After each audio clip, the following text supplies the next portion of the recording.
Freunde, was empfindet ihr, wenn ihr dieses Geräusch hört? Wahrscheinlich genau wie ich Gänsehaut. Und das heutige Set, das ich euch präsentieren möchte, macht mir auch Gänsehaut. Und ich kann euch jetzt schon mal spoilern, nicht im negativen Sinne. Vielleicht das beste Set, was ich in dieser Art hier je auf meinem Kanal geklemmt habe.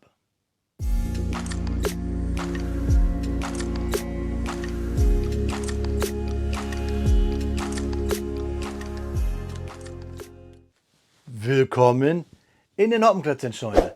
Mein Name ist Blockstar und ja, Freunde, ihr habt es gerade erraten, das waren die berühmten Sounds der Audi Quattro WRC der Gruppe B. Ein Sound, den man als Motorsport-Fan einfach nur durch Mark und Bein fühlt und Gänsehaut bekommt, dank der legendären Audi-Technik.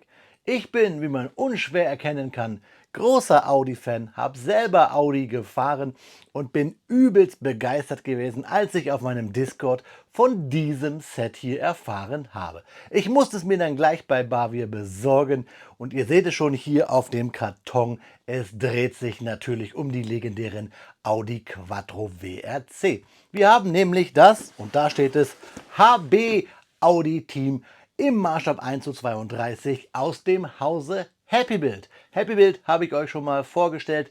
Das heißt, wir haben hier Go-Brick-Steine. Und die Steine sind hier aber nicht nur das Thema. Nein, diese Steine, die sind alle bedruckt. Wir sehen schon hier auf dem Karton, dass wir hier über 160 bedruckte Steine haben. Das wird bestimmt eine Herausforderung beim Bau. Und es tut mir richtig weh, ich habe euch hier mal den Audi WRC Quattro aus dem Hause Lego gegenübergestellt. Und die Kenner von euch wissen, hier haben wir nur Sticker. Hier haben wir nur Prints bei 1400 Steine für 3 Fahrzeuge. Nämlich einen LT, einen Anhänger und einen Audi Quattro und einen Audi Quattro S1. Die berühmten Audi Quattros, die die WRC damals in den 80er Jahren aufgemischt haben. Also wir haben hier 3 Fahrzeuge im Maßstab 1:32 von Happy Build bzw. deren Submarke Powerblocks, das Set PB8812. Und jetzt habe ich genug geredet, Freunde. Wir wollen ja wissen, was verbirgt sich im Karton. Und ihr bekommt natürlich eine Infokarte, aber nochmal einen kleinen Einspieler, damit ihr auch genau wisst, um was es geht. Und ich möchte euch als Motorsport-Fans, die ihr bestimmt seid, noch einmal Gänsehaut geben.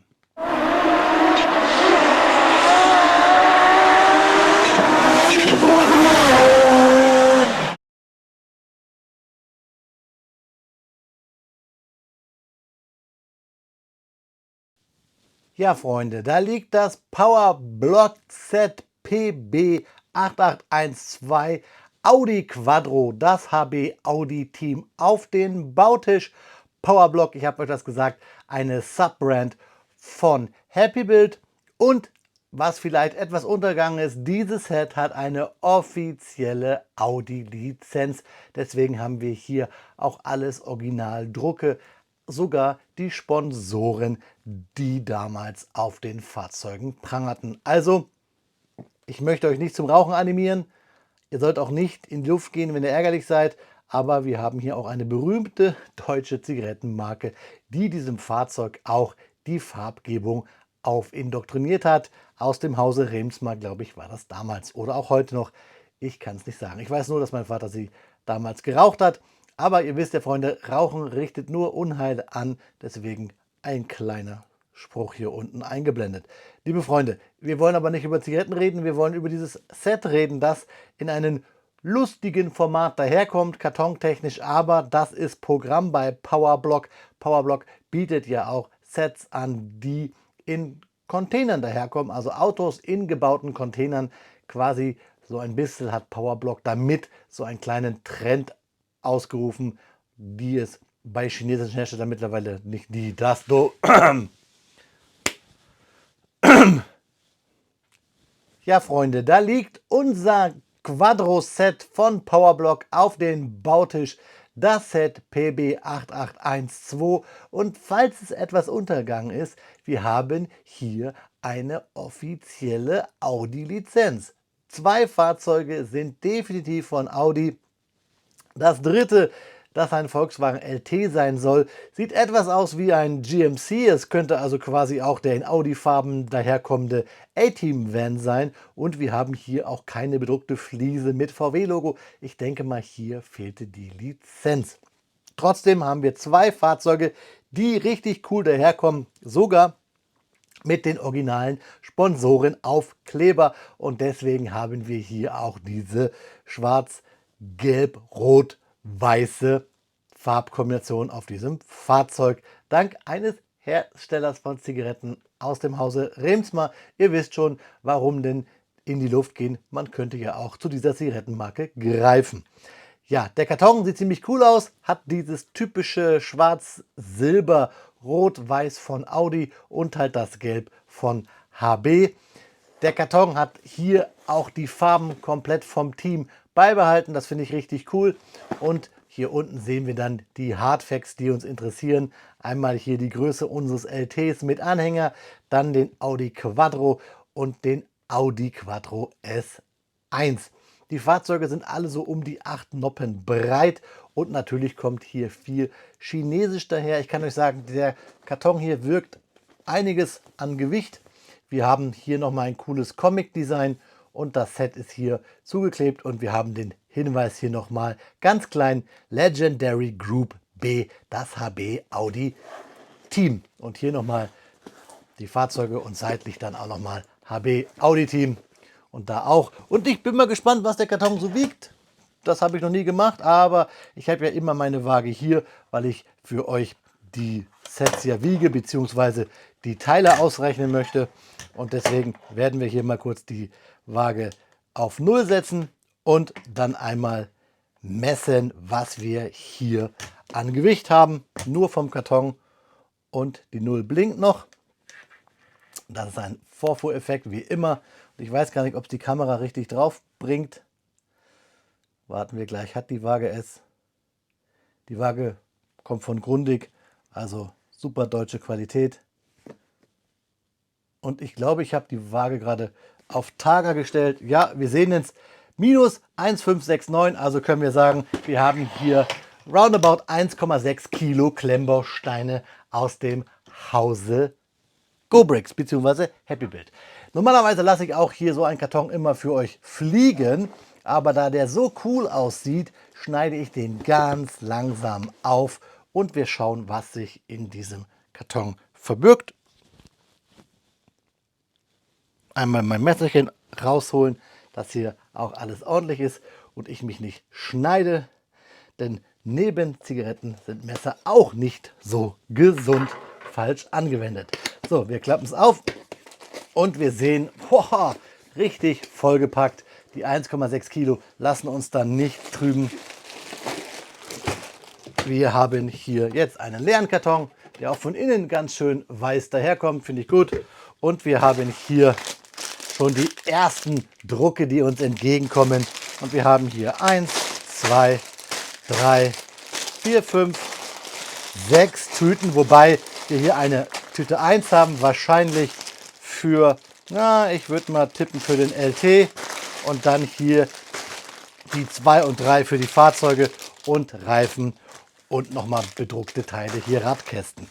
Ganz cool, die Anleitungen sind hier auch in so einer Tüte und wir haben passend zu Motorsport eine Art Quartettkarte. Das finde ich richtig geil. Wir reißen die Tüte auf und holen uns die Anleitungen raus. 3 Stück an der Zahl und ich habe gut geraten.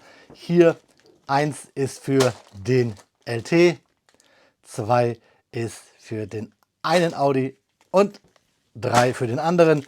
Aber wir wollen uns erstmal die Karte angucken. Die wirkt auch etwas erhaben. Das ist so, ich glaube, mit Plastik versetztes Papier. Ganz cool.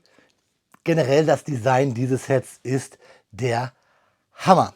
Ja, ich lege die Karte mal hier so an die Seite. Wir gucken uns mal die Anleitung an. Ich packe die Tüten mal zur Seite. Steine reden wir natürlich beim Review. Es sind GoBricks Steine, es sind viele Drucke. Wir sehen auch hier böse, böse ein Teiletrenner, der so aussieht wie aus dem Hause Dänemark. Aber schön bunt. Wie gesagt, 1400 Steine. Ich lege sie an die Seite, denn wir wollen mal ja die Anleitung uns angucken. So, fangen wir mit den LT an, damit wir einmal hier die Anleitungen von Happy Build uns genau anschauen können. Schön in Gelb gehalten. Halt, ich habe eine Seite überschlagen. Nein, ist richtig. Nothing wrong with linking what you like. Dann wieder was Chinesisches. Dann ganz viel Chinesisch. Und dann, bam, hier sehen wir Originalfotos. Richtig cool. Oder mit KI gemacht, irgendwie so. Weil hier ist das VW-Zeichen auch bei diesem LT weg. Und dann haben wir hier unsere beiden legendären Fahrzeuge von Audi. Wir bekommen eine Anleitung, wie wir bauen. Wir sehen hier, unser LT hat also 4 Bauabschnittstüten, bis wir ihn gebaut haben mit Hänger.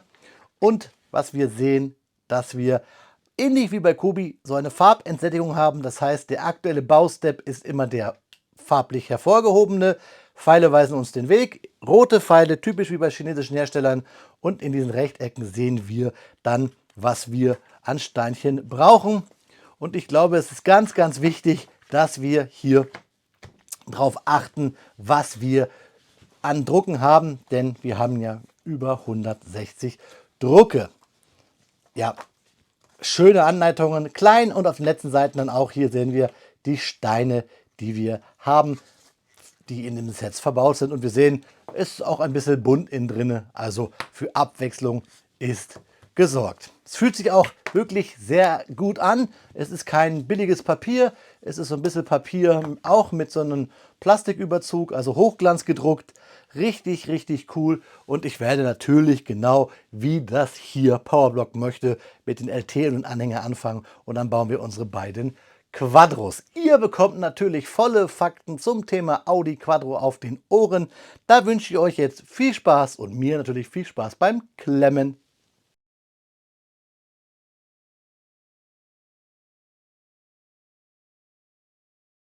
Speedbuild-Zeit ist Faktenzeit und eigentlich ist Speed in dieser Faktenzeit genau unser Thema. Heute geht es um einen echten Gamechanger in der Geschichte des Rallye-Sports, den Audi Quattro. Kein anderes Fahrzeug hat die Weltmeisterschaft so radikal verändert wie der Allradler aus Ingolstadt.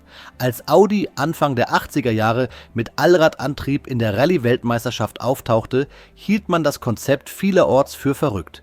Doch wie sich zeigen sollte, war es der Beginn einer neuen Ära. Der erste Quattro wurde im März 1981 bei der Rallye Monte Carlo vorgestellt. Unter der Haube werkelte ein Reihen-5-Zylinder mit 2,1 Litern Hubraum und einem Turbolader. Die Leistung? Beeindruckende 227 PS. Und das bei einem Fahrzeuggewicht von etwa 1200 Kilogramm, was für damalige Verhältnisse ein echter Bolide war. Die große Revolution war aber natürlich der permanente Allradantrieb. Während alle anderen mit reinem Front- oder Heckantrieb kämpften, hatte der Quattro Traktion an allen 4 Rädern. Ein riesiger Vorteil auf Schotter, Schnee und Eis. Schon in seiner ersten Saison konnte Audi zeigen, wie überlegen diese Technik war.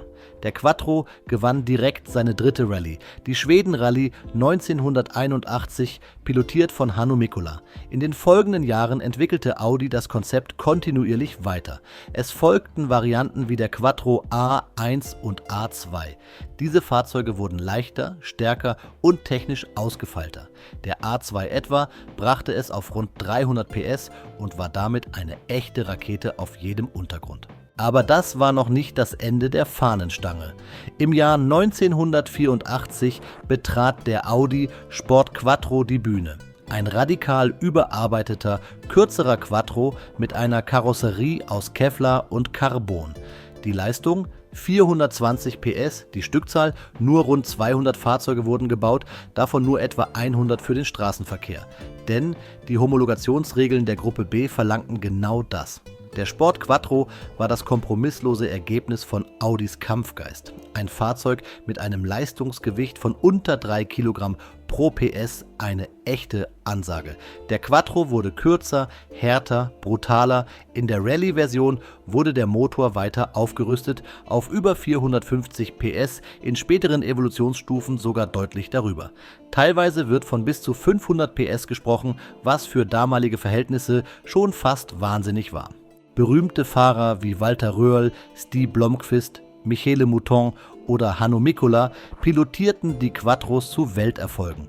Michele Mouton wurde mit dem Quattro im Jahr 1982 Vize-Weltmeisterin. Eine Sensation. Walter Röhrl holte mit dem Sport Quattro S1 den legendären Sieg beim Pikes Peak International Hill Climb 1985, ein Rennen, das auf rund 40 Kilometern über Schotter in über 430 Kurven hinauf auf mehr als 4300 Meter Höhe führt. Röhrl bewältigte das Ganze in 10 Minuten und 14 Sekunden und ließ alle Gegner stehen. In der Rallye-Weltmeisterschaft holte Audi mit dem Quattro insgesamt 2 Marken-Weltmeistertitel in den Jahren 1982 und 1984. Dazu kamen zahlreiche Einzelsiege und ein weltweiter Imagegewinn für die Marke. Der Begriff Quattro wurde zum Synonym für Allradantrieb. Die Ära der Gruppe B endete tragisch, mit immer extremeren Autos, mangelnder Sicherheit und schweren Unfällen. Nach der Saison 1986 wurde die Gruppe B eingestellt. Doch der Mythos Audi Quattro lebt bis heute weiter. Nicht nur in Modellautos oder in Sammlergaragen, sondern auch im Erbe, das Audi in seinen heutigen Allradfahrzeugen trägt. Egal ob auf Schnee, Matsch oder Asphalt. Der Audi Quattro hat der Rallye-Welt das Fürchten gelehrt und dabei eine ganze Technologie revolutioniert. Ohne ihn wären moderne Allradsysteme, wie wir sie heute kennen, wohl kaum denkbar. Also, Freunde, wenn ihr das nächste Mal einen Audi mit dem berühmten Quattro-Schriftzug seht, denkt daran, dass alles mit einem verrückten Traum begann und einem 5-zylindrigen Turbomonster, das Rallye-Geschichte geschrieben hat. Freunde, was ich euch noch sagen wollte, wenn ihr das nötige Kleingeld übrig habt, könnt ihr euch den Traum vom legendären Audi Sport Quattro erfüllen. Ganz real. Die Spezialisten von LCE Performance aus Markdorf bauen originalgetreue Nachbauten des kurzen Klassikers mit Straßenzulassung und sogar H-Kennzeichen, wenn gewünscht. Die Preise für diese handgefertigten Fahrzeuge beginnen bei etwa 160.000 €. Je nach Ausstattung und Leistung kann der Preis jedoch deutlich steigen. Unter der Haube arbeiten leistungsstarke 2,5 Liter 5-Zylinder Turbomotoren mit bis zu 750 PS. Einige Modelle erreichen sogar beeindruckende 1081 PS. Die Fahrzeuge sind mit hochwertigen Komponenten wie Recaro, Sitzen, K- und W-Fahrwerken und Porsche-Bremsen ausgestattet. Kurz gesagt, der Mythos lebt und er ist käuflich.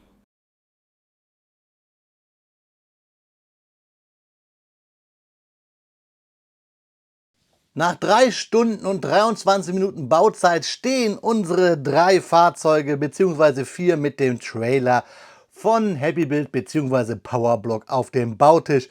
Das Set PB8812, 1401, 2 Steinchen und über 160 Prints. Zum Thema Prints kommen wir später. Wir haben einige Steine über. Das finde ich ziemlich cool. Gobrick-Steine, coole Steine, schöne schwarze Steine, schöne weiße Steine. Da sehen wir schon einmal die Qualität. Der Zipper ist natürlich von mir. Warum wir die Steine über haben, das ist was richtig Geiles, denn wir starten gleich hardcore ins Review. Die Karte habe ich euch ja gezeigt, finde ich klasse. Ich habe quasi das Quartettspielen gerade neu entdeckt. Grüße gehen raus an meine Arbeitskollegen. Ich bin ja öfter unterwegs bei Autohäusern und im Hotel dann abends spielen wir öfter mal so ein Karrenquartett, wie wir es früher genannt haben. Also hier so ein Retro-Rallye-Quartett wäre ziemlich cool. Deswegen richtig geil, dass Powerblocks bzw. Audi hier so eine Karte dabei gepackt hat, die sich auch noch richtig cool anfühlt. Leider kann ich euch das nicht anders vermitteln. Vielleicht hört ihr das mal. Ich packe das mal kurz von meiner Mikrofonanlage hier. Vielleicht hört ihr das, wie samtig weich diese Karte sich anfühlt. Geschenkt, trotzdem cool. Ja, dann die 3 Teile-Trenner, die, ich habe gesagt, böse, böse, so ein bisschen wie die von Lego aussehen, aber nur so ein bisschen, denn sie haben andere Strukturen und hier auch Punkte. Generell kann ich sagen, es sieht so aus, als wenn wir hier Steine hätten. Auf jeden Fall, das Gros der Steine sind, meine ich, keine geschützten, aber da könnt ihr gerne mal euren Senf dazugeben. Senf passt ja auch zur HB-Farbe. Ich bin dann nicht so im Thema wie manch anderer, aber ich weiß, dass zum Beispiel Jumper Plates zum Beispiel bei GoBricks ein bisschen anders aussehen und solche haben wir auch verbaut. Aber wie gesagt, das alles nur alle Angaben ohne Gewähr. Das könnt ihr mir gerne in die Kommentare ergänzen. Was ich euch ja sagen wollte, ist mit den Steinen, die über sind. Denn wir gucken uns nochmal die Anleitungen an. Denn natürlich ist dieses Set, das kann ich euch jetzt schon mal sagen, ein exorbitant geiles Set. Ich bin Fan von Audi. Ich hoffe, das habe ich irgendwie ein bisschen vermittelt, auch durch mein T-Shirt und die Fahne im Hintergrund. Ich bin beruflich mit Audi sehr viel in Kontakt und ich bin einfach riesengroßer Fan. Und Freunde, ich freue mich richtig, wenn Audi 2026 in die Formel 1 einsteigt und es dann hoffentlich richtig coole Klemmbaustein-Sets von der Formel 1 mit Audi gibt. Das kann ich kaum erwarten. Hier konnte ich es kaum erwarten, es zu klemmen, aber das Set ist exorbitant geil, aber trotzdem kann es Lego nicht das Wasser reichen. Ich weiß, viele Content Creator, Kollegen da draußen möchten mit solchen Sets immer den Untergang von Lego sehen. Es klickt sich ja auch ganz cool. Das Set hier ist ein Lego Killer, das kann man sagen, aber halt nur in dieser Sparte dieses Fahrzeugthemas. Aber warum, das zeige ich euch jetzt mal. Denn die Anleitung ist ziemlich cool. Wir haben hier, wer Chinesisch kann, kann das sicherlich gut übersetzen. Auch immer hier Fakten zu den Fahrzeugen. Das ist richtig geil. Und auch tolle Bilder. Und es lässt sich auch gut klemmen. Tolle Anleitung, alles super. Hier zu WeChat und so weiter. QR-Codes ist echt top. Aber wir haben keine richtige Farbtreue. Also die Farben sind hier in der Anleitung immer etwas kräftiger als dann die Steine in echt. Das merkt man zum Beispiel ganz doll beim Rot oder beim Blau, was später noch kommt. Ich zeige euch jetzt mal ein Blau, denn da haben wir so ein Blau, das ist jetzt hier ausgeblichen vom Kompressor. Den hole ich euch gleich vor. Der ist aber hier in der Anleitung, wenn wir den verbauen, ist dieses Blau nicht ganz so kräftig. Und wir haben auch einige Fehler in den Anleitungen.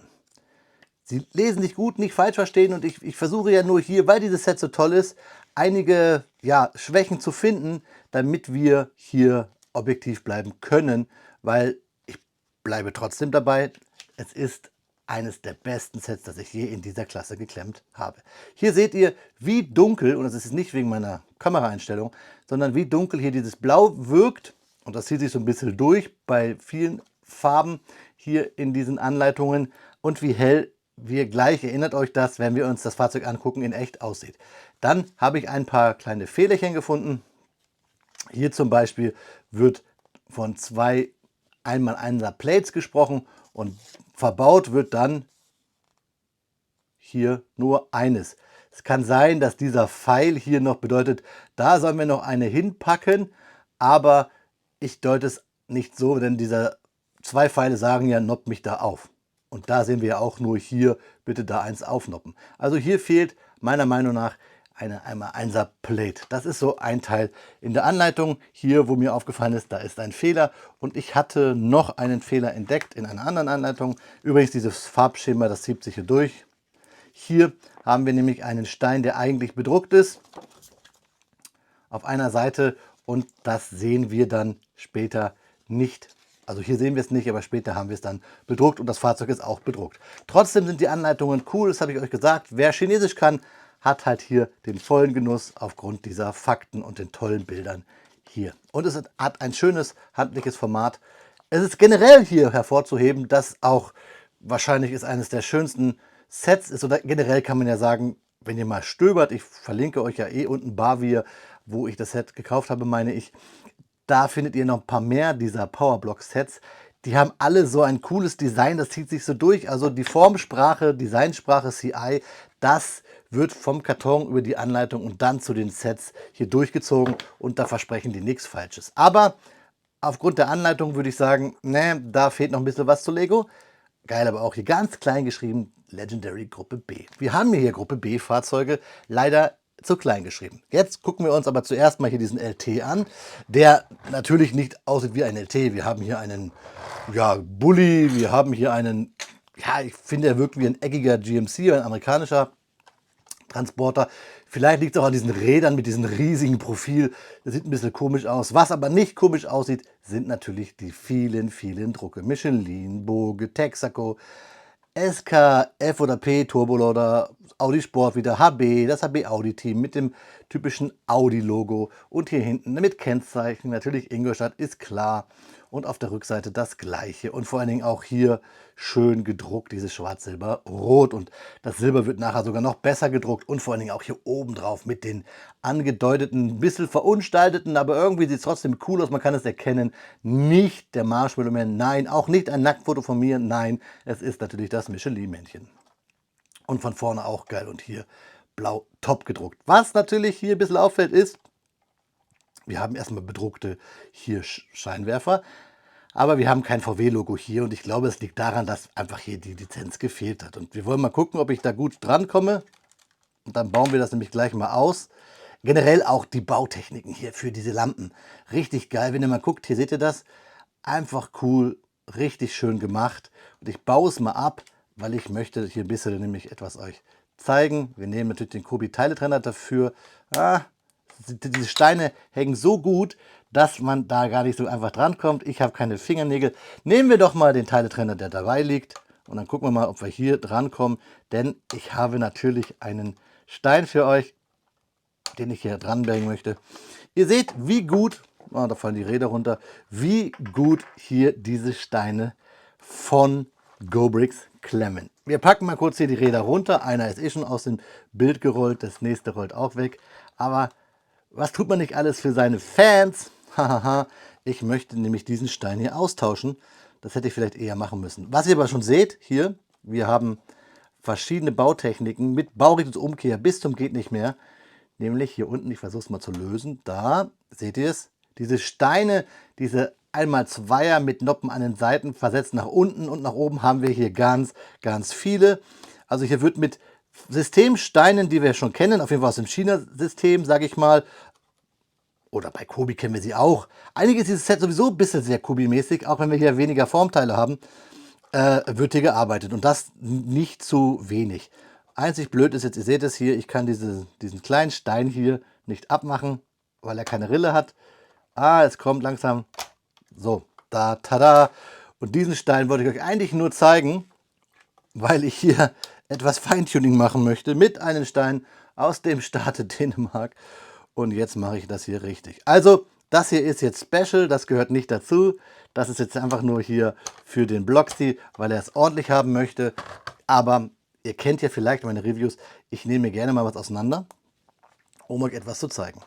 Und wir sind jetzt gerade schon bei 10 Minuten und sind noch gar nicht so richtig tief in das ganze Review eingestiegen. Denn ich wollte hier nur eine Kleinigkeit machen, um euch das Fahrzeug etwas mehr zu präsentieren. Beziehungsweise hier diese Geschichte mit VW. Ja, jetzt habe ich die Räder schon abgenommen. Ihr habt gesehen, 6 Räder auf den Dächern. Wir haben hier diese grauen Felgen mit diesen Sternfelgen, die wir auch zum Beispiel, da kommen wir später noch zu, bei dem Lego Audi finden. Den werden wir nachher nochmal dagegen halten. Das sind die Räder hier oben. Wir haben hier eine Kiste, nein, wir haben 2 Kisten, die wir auch vollpacken können. Ganz cool auch gelöst. Diese Struktur, die hat schon was fast von Star Wars, finde ich richtig cool. Wir machen mal das Dach ab, denn wir können, tada, hier auch Minifiguren reinpacken. Wir haben die Handbremse, wir haben eine Schaltung, wir haben ein Lenkrad und ihr seht durch die Jumperplates in diesem Braun gehalten, also fast schon Sesseloptik, da können wir auch Minifiguren reinpacken, weil es ist versetzt und somit stoßen die Arme auch eigentlich nicht dagegen. Dann, richtig cool, wir haben hier eine Klappe, die wir auch cool aufmachen können. Und können in das Innenleben reingucken. Da seht ihr schon den blauen Kompressor, den ich euch gerade angeteasert hatte. Wir haben hier so 2 komische Strukturen. Das sind Benzinkanister und wir haben Kisten und so weiter. Wir haben hier eine Tür. Das soll wahrscheinlich eine Schiebetür sein. Wir haben keinen Mechanismus dafür, um das zu schieben. Aber wir können hier mit Fingernägeln reingreifen. Haben dann hier eigentlich so einen Schlauchverbinder. Können jetzt hier noch mehr in das Innenleben reingucken. Und jetzt wundern wir uns, wohin mit der Tür. Naja, da ist ein Kreuz. Da stecken wir diesen Schlauchverbinder rein. Unten auf den C-Clamps draufgelehnt und schon sieht es aus, als hätte unser Fahrzeug die Schiebetür offen. Wir sehen Werkzeugkiste, wir sehen Kompressor und damit es noch besser geht, nehmen wir einfach das Dach ab. Das geht auch. Tada! Und da haben wir hier unsere Kanister, die richtig cool gebaut sind. Hier diese typischen Schildhalter, die wir kennen. Und somit können wir jetzt auch Minifiguren in die Hand klemmen und haben 2 Kraftstoff, Benzin, Ölkanister, wie auch immer ihr es nennen wollt. Richtig nice gebaut, richtig toll. Man kann sagen, dass der Designer von diesem Fahrzeug hier oder von den Fahrzeugen, ich hoffe, das ist einer, richtig geile Arbeit gemacht hat. Ich habe auch bei nicht Rebrickable, geschaut, ob ich einen Designer finde, weil man hat ja oft Angst, dass da vielleicht was geklaut wird in China. Ich habe keinen gefunden. Wenn ihr also da jemanden gefunden habt, dann gerne Info an mich bzw. in die Kommentare. Somit kann ich sagen, tolle, tolle Arbeit hier bei Powerblock. Dann, wo wir gerade bei Powerblock sprechen, einmal kommt da raus, den Kompressor. Schön gelöst mit diesem Motorteil hier. Aber da seht ihr auch, das Blau ist viel, viel heller als in der Anleitung. Also einen schönen kleinen einfachen Kompressor gebaut. Und hier eine Workbench mit Schubladen, die wir rausnehmen können. Und somit haben wir hier wirklich die Möglichkeit, draußen unser Audi Rally Team arbeiten lassen zu können. Und natürlich hier haben wir noch Kisten, die wir rausnehmen könnten. Ich zeige euch mal eine. Da haben wir 2 verbaut. Also richtig viel Platz im Fahrzeug. Und wer will, kann hiermit also auch wirklich, wirklich spielen. Das finde ich richtig, richtig krass. Wir lassen die Tür jetzt mal so offen. Wir machen das Dach aber wieder zu, denn ich will euch ja zeigen, dass wir hier noch, die Räder lassen wir draußen, dass wir hier noch einen Trailer haben, den wir auch richtig cool anhängen können, denn da ist die Anhängerkupplung. Da ist der Trailer, relativ simpel gebaut, aber coole Felgen dafür. Wir haben auch nicht wirklich hier Bleche, um Fahrzeuge drauf zu packen, aber wir haben hier einen Balljoint, um das Anhängerchen einfach abstellen zu können. Wir können auch dann ein Fahrzeug draufstellen, das passt ganz gut. Also Formgebung ist auch gehalten.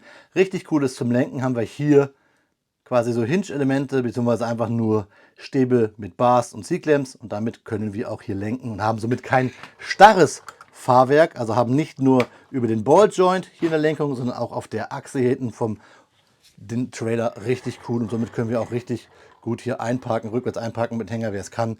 Ihr erinnert euch an eure Fahrstunden. Also ein richtig cooles Teil bis hierhin schon. Und wir waren noch gar nicht bei den beiden Fahrzeugen, die hier eigentlich ja die Hauptprotagonisten sind. Ich schiebe jetzt mal alles zur Seite. Wir parken rückwärts ein, so wie ich euch gerade gesagt habe. Dupdidup. Und schauen uns jetzt mal hier unseren S1 und natürlich unseren Audi Quattro an. Das Ganze ist, ich habe euch gesagt, 8 Noppen breit. Das ist es aber nicht wirklich, wenn wir mal gucken hier. Wir sprechen eigentlich eher von ja, 9, 10 Noppen. Ihr wisst, was ich meine. Dafür der Kobi-Teiletrenner. Ich finde ja dass dieses Set ein bisschen Kobi-esque ist aufgrund der Bautechniken. Viel Baurichtungsumkehr. Die Anleitung war ähnlich Kobi. Aber natürlich haben wir hier Systemsteine. Ich habe auch extra mal ein Kobi-Fahrzeug hier an die Seite gepackt, damit wir mal vergleichen können. Das ist der Lancia Delta Integrale von Kobi und das hier ist Powerblock Audi Quattro. Da sehen wir schon einen großen Unterschied. Hier haben wir große Formteile, hier, da haben wir alles gebaut mit Systemsteinen. Gucken wir uns das Fahrzeug an. Überall Drucke. Wir sehen 1984, 26. Rallye Sanremo. Ab und zu haben wir so ein bisschen versatzt. Was aber trotzdem geil ist, und ich hoffe, ihr habt es im Speedbild gesehen und deswegen auch gerade meine Renaissance an Kobi, dass wir hier Pad Printed haben. Das heißt, wir haben auch teilweise Steine zusammengebaut. Hier zum Beispiel die Front dieser Slopes.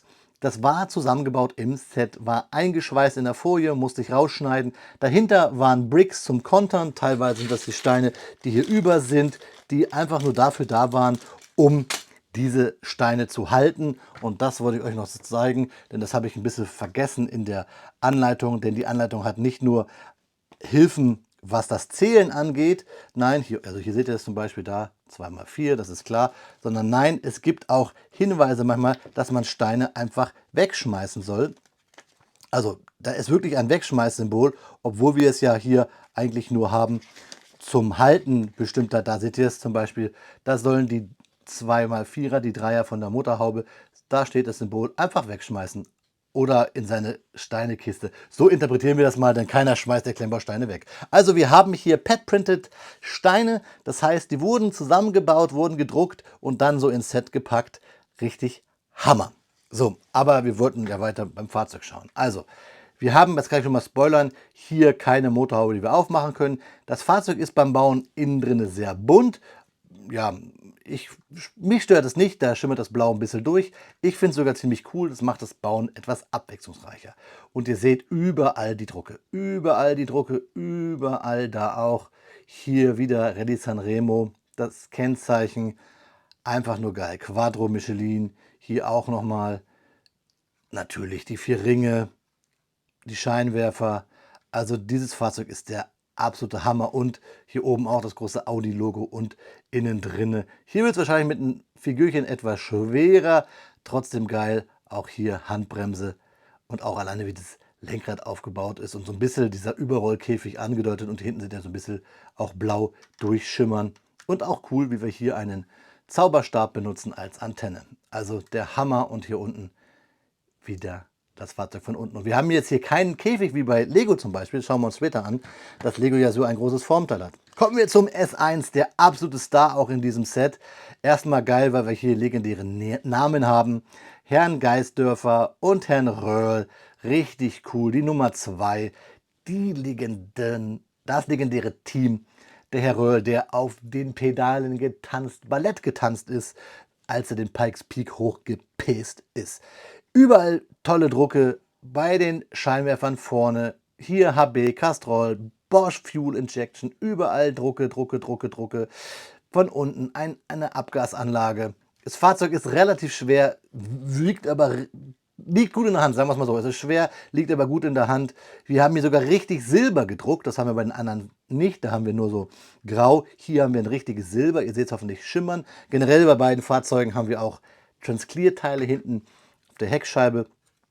Auch geil hier mit Doppelhinges gelöst, damit wir hier die Kennzeichen und den Sponsor hinbekommen.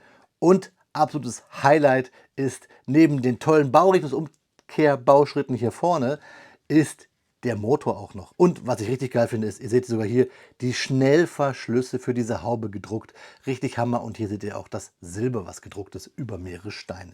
So, jetzt muss man hier wieder aufpassen, weil wir haben hier wieder die Problematik mit den Fingernägeln. Oh, geht ganz gut sogar. Da seht ihr wieder auch das Blau. Ich habe gesagt, die Fahrzeuge haben innen drin immer mal wieder ein bisschen Blau. Und da haben wir auch noch den Motor, das legendäre Aggregat aus Ingolstadt. Richtig cool. Und ihr seht hier ein bisschen auch wieder, wie mit Baurichtungsumkehr überall gearbeitet wird. Also dieses Set ist ein Fest für alle Klemmbaustein-Liebhaber, wenn es um Motorsport geht. Und hier, dann haben wir da den Schalthebel und da die Handbremse, die wir brauchen, damit dieses Fahrzeug legendär um die Kurven, beim Pikes Peak sind es glaube ich 400, ich weiß es gar nicht, oder 40 oder ist auch egal, sind auf jeden Fall eine ganze Menge mehr als die wir erleben würden auf deutschen Autobahnen oder Landstraßen. Jetzt habe ich euch gesagt, wie geil diese Fahrzeuge sind. Ihr bekommt sowieso nachher noch totale Detailfotos, damit ihr wirklich hier nichts verpasst, was ich jetzt euch vielleicht nicht mit auf den Weg gegeben habe. Was ich euch aber noch mit auf den Weg geben möchte, ist natürlich hier der Vergleich zu dem legendären Audi-Set. Das Set 76897, das, ihr seht es schon, wie nackig es herkommt, mit so einem Stickerbogen daherkommt. Ich bin Freund von Stickern. Ich habe als Kind mir Lego Sonderhefte gekauft, um Sticker zu haben, weil man mit Stickern leicht customizen kann. Bei so einem Set natürlich, ihr seht es, ist, naja, also ist es schön, dass wir ein paar Drucke haben, sagen wir es mal so. Es ist schön, dass wir eine Audi Klemmbaustein-Figur haben aus dem Hause Dänemark, aber das Fahrzeug mit so vielen Stickern zu bekleben, damit es so geil aussieht, wie wir es hier bei Powerblock haben, das mag ich nicht. Und außerdem haben wir hier unten auch diesen Frame, den wir bei beiden Fahrzeugen hier gebaut haben. Natürlich können wir auch hier reingucken, da würde eine Minifigur reinpassen, aber ihr seht auch hier hinten, hier haben wir schwarze Steine, Slopes, hier hinten haben wir Transclear. Und ganz ehrlich, selbst wenn wir hier den Stickerbogen aus dem Hause Dänemark benutzen, haben wir immer noch kein Original-Rallye-Fahrzeug. Denn das haben wir nur erst dann, wenn wir zum Beispiel so einen Custom-Stickerbogen, Grüße gehen raus von meinem lieben Freund Achim, wenn wir den benutzen und dann das Fahrzeug bekleben würden, dann kommen wir annähernd in diese Richtung. Das werde ich euch mal irgendwann anders zeigen, aber ihr seht schon, es ist einfach kein Vergleich. Lego-Puristen, die kaufen natürlich dieses Fahrzeug, alles super. Motorsport-Enthusiasten, die Audi-Fans sind, die Geschichten um Walter Röhrl, Frau Monton und Stig Blomqvist, wie sie alle heißen mögen, die können eigentlich nur hier zugreifen. Ich bin richtig gehypt. Ich habe Gänsehaut. Ich hoffe, man sieht es. Ich bin froh, dass ich dieses hier an einem Sonntag aufnehme, denn dann kann ich gleich heute Formel 1 gucken und auf Sky kommt ja sogar auch die WRC. Und ganz zum Schluss, bevor ich euch entlasse in die Detailbilder, möchte ich euch auf Amazon noch den Film Lancia vs. Audi oder Audi vs. Lancia, ich weiß es nicht ganz genau, empfehlen mit Daniel Brühl. Da geht es um die Geschichte der Quattros im Vergleich zu Lancia. Walter Röhrl macht da auch mitgespielt von einem Deutschen. Richtig, richtig cool. Also ich kann nur sagen, dass dieses hier vielleicht eines der besten Sets ist, was ich aus China je bekommen habe. Es ist auf jeden Fall für mich eines der allerbesten Sets, die das Thema Rallye in diesem Maßstab dargestellt haben. Ich würde sagen, es ist das beste Set der Welt, was das Thema Rallye in diesem Maßstab für mich dargestellt hat. Schreibt mir eure Meinung bitte unten in die Kommentare. Lasst es mich wissen. Mögt ihr auch Rallye? Und vor allen Dingen, wenn ihr Bock habt, hört euch doch einfach die Fakten noch einmal an. Denn ich finde diese Geschichte von Audi und Quattro auch richtig klasse. So, genug geredet. Ich glaube, es ist mein längstes Review. 23 Minuten nur für die Fahrzeuge. Ihr bekommt jetzt Detailbilder von all diesen 3 Fahrzeugen. Du hier nicht. Und ganz ehrlich, den müssten wir eigentlich auch nochmal reinpacken. Dann habt ihr einen kompletten Overview. Wie gesagt, ihr bekommt von den 3 Fahrzeugen aus dem Powerblock-Set jetzt Detailbilder. Und dann schauen wir uns zum Abschluss noch einmal in die Augen, liebe Freunde. Ja, liebe Freunde, wir nähern uns langsam dem Ende der ersten Halbzeit. Kleiner Spaß. Dieses Review wird so um die 45 Minuten dauern und damit rekordverdächtig hier auf meinem Kanal werden. Ich möchte, bevor ich jetzt weiter euch Fakten liefere, einen großen Dank an die Member auf meinem Discord aussprechen, denn die haben sich auch schon über dieses Set unterhalten und dadurch kam ich erst so richtig auf diese Idee, mir das Set zu kaufen und euch zu reviewen. Kaufen ist auch das Stichwort. Ich habe hier um die 65 € bezahlt, plus minus, genau weiß ich es gar nicht mehr, es lag schon etwas länger. Bei Barbier war das. Ihr bekommt das natürlich auch woanders. Ich habe euch jetzt mal die Barbier-Quelle unten verlinkt. Ganz wichtig, das Set, wie gesagt, um die 65 €. Bei 4 Fahrzeugen, ich rechne den Trailer mal mit, haben wir am Ende einen Preis pro Fahrzeug bei 12 € ein paar zerquetschte. Generell liegt der Centpreis ja auch bei 4 Cent pro Stein und das ist der Hammer. Das sind bedruckte Steine. Ich möchte es nur noch mal wieder betonen. Also wir haben hier vielleicht einen Lego-Preis für das Gesamtpaket auf den Stein runtergerechnet, aber definitiv nicht. Und die Qualität dieses Sets ist ja auf jeden Fall Lego ebenbürtig, wenn nicht sogar in dieser Kategorie, ich habe es euch gesagt, viel, viel besser.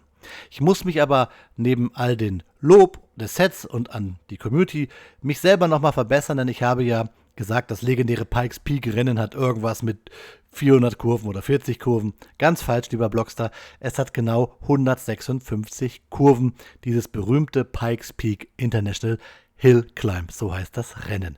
19,99 Kilometer ist dieses berühmte Bergrennen lang und wir sprechen über Bergrennen nicht, weil wir einen Höhenunterschied von 1440 Metern mit diesen 156 Kurven überwinden.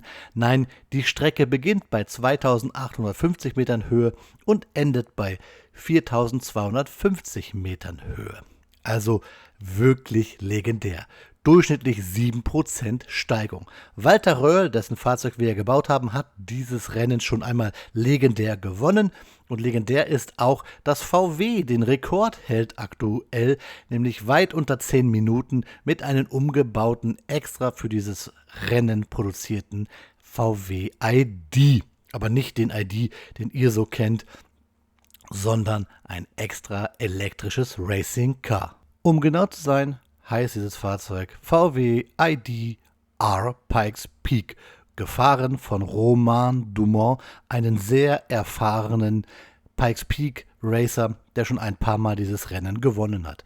Ein paar Mal das Bergrennen gewonnen hat, ich habe es euch gerade gesagt, nicht Walter Röhrl, der nur einmal, 1987, aber Audi 6 Mal und alles natürlich mit Audi Quattros bzw. mit Audi Sport Quattros und sogar mit den berühmten S1 in der E2 Ausbaustufe. Die berühmten Gruppe B Fahrzeuge, Freunde, ich komme nur in Schwärmen. Ich habe es euch gesagt, ich finde dieses Set alleine auf dieser Thematik genial. Schreibt mir eure Meinung zu Walter Röhrl, zu diesem Set final, bitte unten in die Kommentare. Ihr dürft mich gerne zum ganzen Thema Audi Motorsport hier unten in den Kommentaren ergänzen. Lasst dieses lange Video mit euren Kommentaren noch geiler werden. Und jetzt schauen wir uns zum Abschluss noch einmal nicht in die Rücklichter, sondern in die nicht von Staub beschmutzten Augen, liebe Freunde. Ja, Freunde, da ist das Video schneller zu Ende, als dass der Pikes Peak erklommen wurde. Nee, Freunde, ihr habt's gehört, Walter Röhrl und Co. brauchten 10 VW sogar unter 10 Minuten, um den Pikes Peak zu erklimmen. Also wir haben hier quasi 4 bis 5 Mal so lange gedauert, wie das Rennen eigentlich. Und wir haben noch nicht über die normalen Rallye-Themen gesprochen, sondern es nur angerissen. Wir haben 3 grandiose Fahrzeuge, einen, ja, wir nennen ihn LT, und wir haben unseren legendären S1 und wir haben den Audi Quattro, Gruppe B Fahrzeuge par excellence.